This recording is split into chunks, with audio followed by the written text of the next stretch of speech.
नमो भगवते वासुदेवाय। ओम नमो भगवते वासुदेव। श्रीमद् भगवत महापुराण।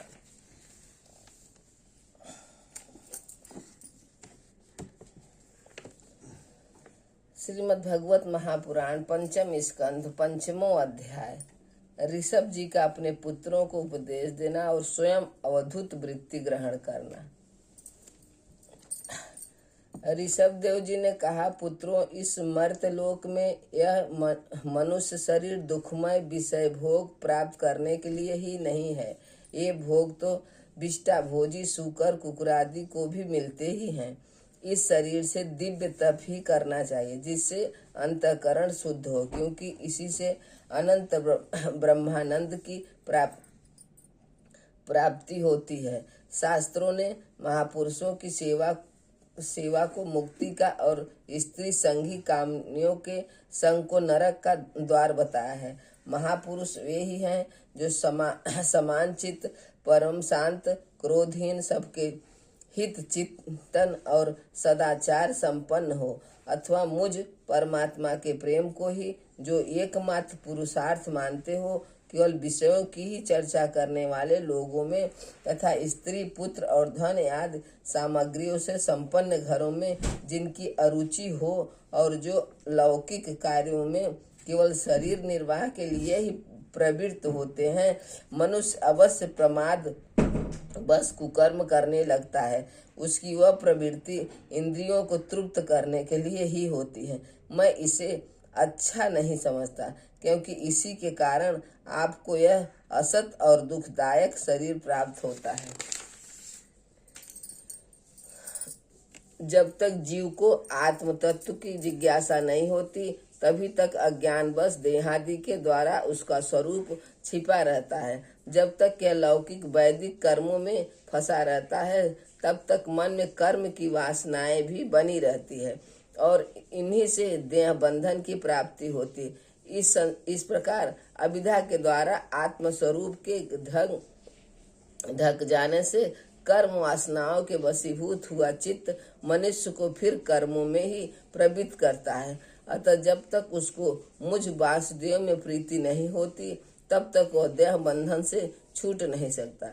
स्वार्थ में पागल जीव जब तक विवेक दृष्टि का आश्रय लेकर इंद्रियों को चेष्टाओं मिथ्या नहीं देखता, तब तक आत्म स्वरूप की स्मृति खो बैठने के कारण वह अज्ञानवश विषय प्रधान गृह आदि में आसक्त रहता है और तरह तरह के कलेश उठाता रहता है। स्त्री और पुरुष इन दोनों को परस्पर दाम्पत्य भाव है। इसी को पंडित जन उनके हृदय की दूसरी स्थूल एवं दुर्वेद ग्रंथि कहते हैं। देहाभिमान रूपी एक एक सूक्ष्म ग्रंथि को उनमें अलग अलग पहले से ही है। इसी के कारण जीव के देहेंद्रियों के अतिरिक्त घर, खेत, पुत्र, स्वजन और धन आदि में भी मैं और मेरेपन का मोह हो जाता है। जिस समय कर्म वासनाओं के कारण पड़ी हुई इसकी अदृढ़ हृदय ग्रंथि ढीली हो जाती है, उसी समय यह दाम्पत्य भाव से निवृत्त हो जाता है और संसार के देहभूत अहंकार को त्याग कर सब प्रकार के बंधनों से मुक्त हो परम पद प्राप्त कर लेता है। पुत्रों, संसार सागर से पार होने में कुशल तथा धैर्य, उद्यम एवं सत्व गुण विशिष्ट पुरुष को चाहिए कि सबके आत्मा और गुरु स्वरूप मुझ भगवान में भक्ति भाव रखने से, मेरे परायण होने से, तृष्णा के त्याग से, सुख दुख आदि द्वंद्वों के सहने से जीव को सभी योनियों में दुख ही उठाना पड़ता है। इस विचार तत्व जिज्ञासा से, तप से, सकाम कर्म के त्याग से, मेरे ही लिए कर्म करने से, मेरी कथाओं का नित्य प्रश्रवण करने से, मेरे भक्तों के संग और मेरे गुणों के कीर्तन से, बैर त्याग से, समता से, शांति से और शरीर तथा घर आदि में मेरेपन के भाव को त्यागने की इच्छा से, अध्यात्म शास्त्र के अनुशीलन से, एकांत सेवन से, प्राण, इंद्रिय और मन के संयम से, शास्त्र और सत्य पुरुषों के वचन में यथार्थ बुद्धि रखने से, पूर्ण ब्रह्मचर्य से, कर्तव्य कर्मों में निरंतर सावधान रहने से, वाणी के संयम से, सर्वस्त्र मेरी ही सत्ता देखने से, अनुभव ज्ञान सहित तत्व विचार से और योग साधन से अहंकार रूप अपने लिंग शरीर को लीन कर दे। मनुष्य को चाहिए कि वह सावधान रहकर अभिधा से प्राप्त इस हृदय ग्रंथि रूप बंधन को शास्त्रों रीति से इन साधनों के द्वारा भली भांति काट डाले, क्योंकि यही कर्म संस्कारों के रहने का स्थान है। तदंतर साधन का ही परित्याग कर दे। जिसको मेरे लोक की इच्छा हो अथवा जो मेरे अनुग्रह की प्राप्ति को ही परम पुरुषार्थ मानता हो, वह राजा हो तो अपनी अबोध प्रजा को गुरु, अपने शिष्यों को और पिता अपने पुत्रों को ऐसी शिक्षा दे। अज्ञान के कारण यदि वे सब शिक्षा के अनुसार न चलकर कर्म को ही परम पुरुषार्थ मानते रहें, तो भी उन पर क्रोध न करके उन्हें समझा बुझाकर कर्म में प्रवृत्त न होने दे। उन्हें विषयासक्ति युक्त काम्य कर्मों में लगाना तो ऐसा ही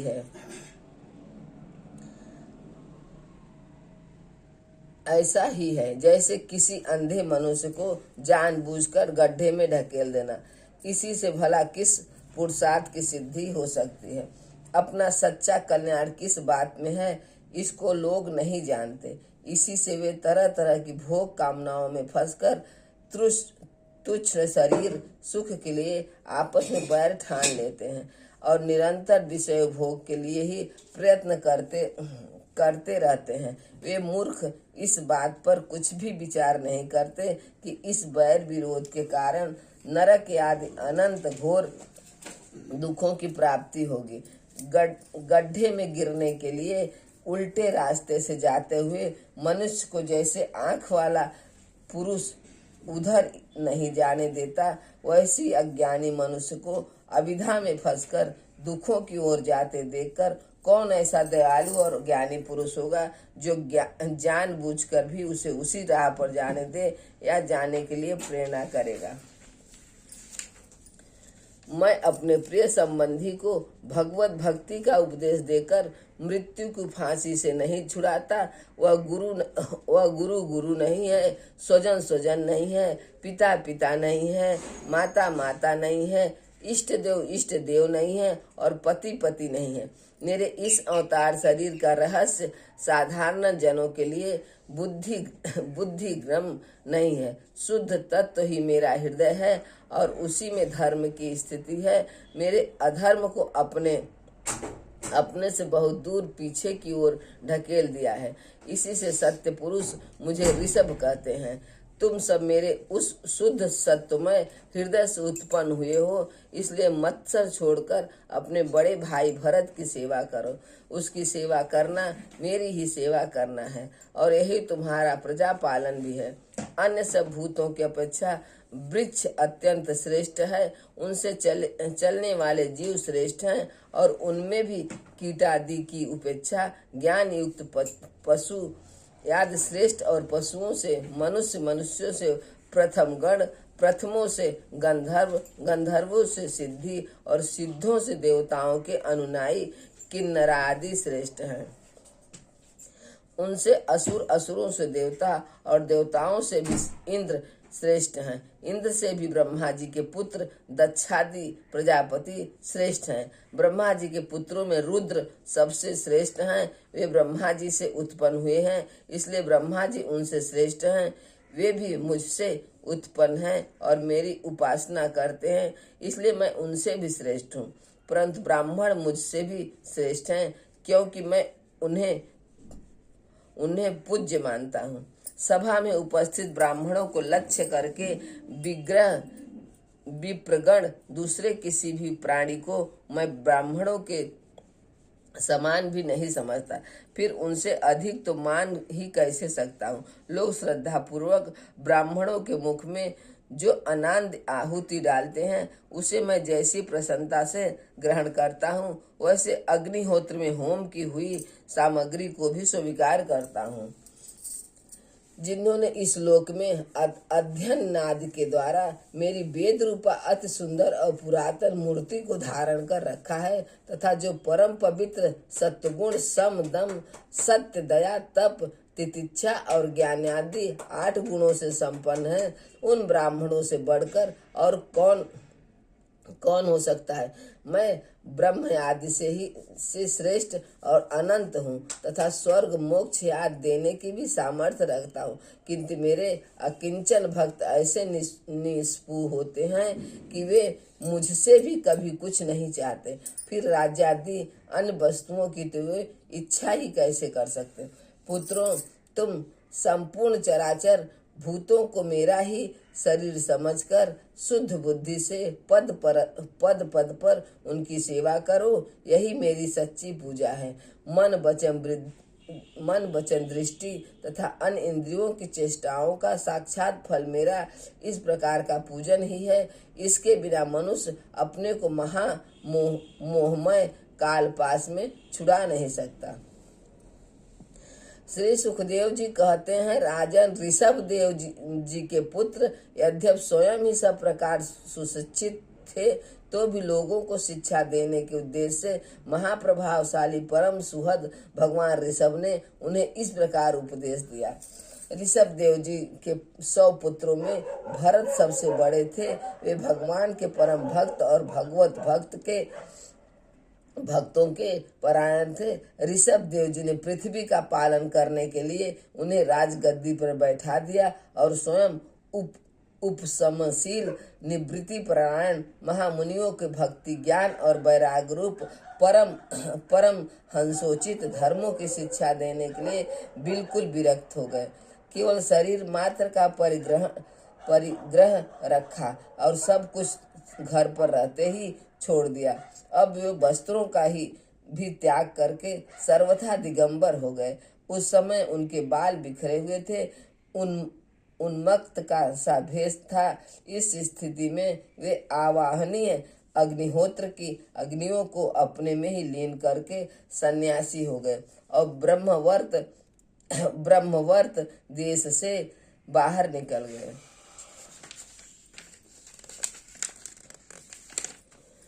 वे सर्वथा मौन हो गए थे। कोई बात करना चाहता तो बोलते नहीं थे।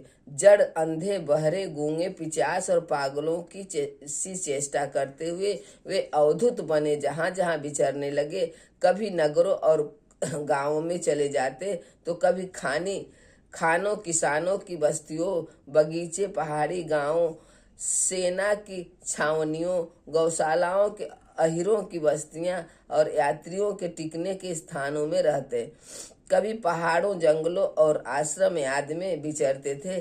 किसी भी रास्ते से निकलते थे तो जिस प्रकार वन में विचरने वाले हाथी को मक्खियां सताती हैं, उसी प्रकार मूर्ख और दुष्ट लोग उनके पीछे हो जाते थे और उन्हें तंग करते। कोई धमकी देते, कोई मारते, कोई पेशाब कर देते, कोई थूक देते, कोई ढेला मारते, कोई भिष्ठा धूल फेंकते और अबोध आयु छोड़ते और कोई खोटी खरी सुनाकर उनका तिरस्कार करते।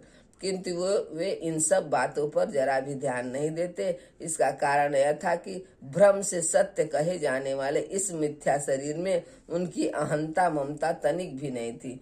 वे कार्य कारण रूप संपूर्ण प्रपंच के साक्षी होकर अपने